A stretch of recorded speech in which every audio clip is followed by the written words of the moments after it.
Uy! Welcome sa aking vlog. Ayan, samahan niyo ako dahil ito ang aking unang-unang araw at unang sabak sa musical theater show na One More Chance, the musical. So tara, samahan niyo ako at explore natin to.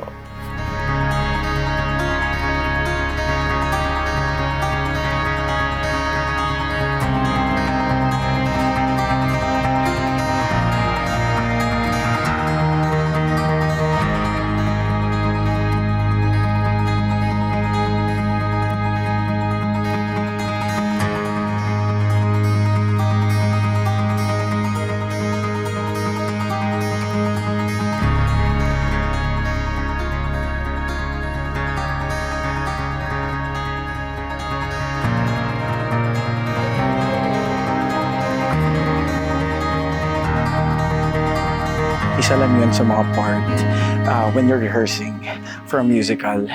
They say doing a musical is the hardest thing kapag gumawa ka ng theater work.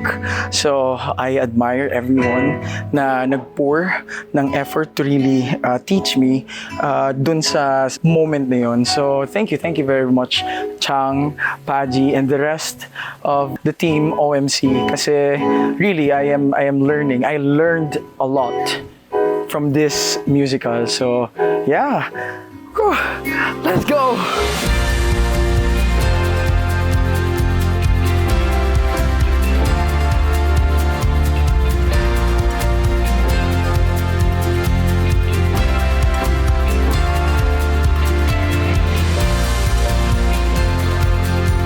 It was a random day. Sinabihan ako ng management na merong audition for One More Chance. So they made me prepare 2 songs of Ben and Ben. And then after noon, I went to the audition place dito sa PETA. I came in sa room. Alam mo yung kaba kapag mag-audition ka, you'll see fresh faces. And then hindi ito kagaya nung nakasanayan natin sa GMA. And then when I went there, I did the audition. Kinanta ko yung songs na kailangan nila. They asked me, can you sing one song for us na malapit sa puso mo? And then I said, I recall that time when I auditioned sa GMA naman, it's the same song that I sang dito sa One More Chance. So it's kahit isang saglit, kinanta ko siya.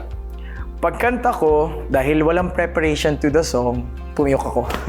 Pumiyok ako ng super hard. Nag-continue lang ako with the performance, with the song. After noon, sinabi ko sa kanila na wala pa po akong karanasan sa musical theater, pero willing po akong matuto.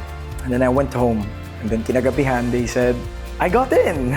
So, really happy about it. And then fast forward ilang weeks, during the rehearsals dito, one of my co-actors told me na, alam mo ba, nalaman namin yung reason kung bakit ka natanggap. And they said it's because of the piyok that I did, which made me got inside One More Chance. Dahil they saw that resiliency na even if bumulusok yung boses, even if to some people, to me, napahiya ka, I still continue. The show must go on, as they say. It's something that I will cherish and ponder to myself because learning siya eh. Yung ibigay sa'yo, ibato sa harap mo, just go. Just jump. Because you will never know the feeling kapag tinigil mo.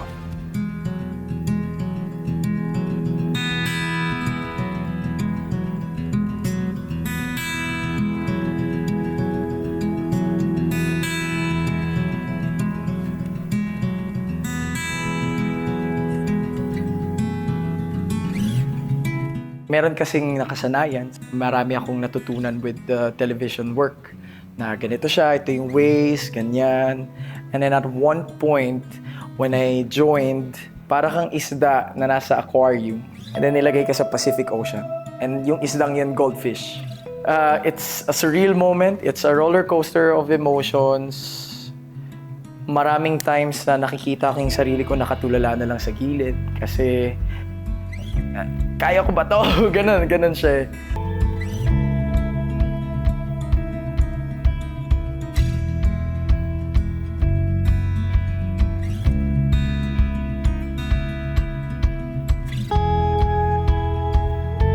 Imagine that agony of, yeah, I'm rehearsing, I'm doing this and that for 2 months, for months already, and hindi pa ako nakapag-show, whereas yung mga kasabay ko na ni-rehearse nila to is nag-show na sila ahead of me. And then ngayon na ninanamnam ko yung bawat moment na yon. May mga times, I think during the performance earlier na, ganito pala yung feeling. Ito na pala kapag nag-immerse ka na sa mismong show itself. Kasi after all the hard work, sacrifices, challenges, talagang gabundok na challenges, hindi ito yung tapos na, meaning I'll be complacent. Of course, there will be a lot of shows pa. So, panoorin niyo po yan dahil iba-iba po yung magiging atake. It's gonna be exciting for everyone. Abangan nyo yung roller coaster of stories na ibibigay namin sa inyo. And I'm really, really sure all of you can relate. Ito yung mga nangyayari sa buhay natin. I'm happy and I am excited that you watch it. Please, please, please watch it because you will have fun. And yet again, I'll see you on the show.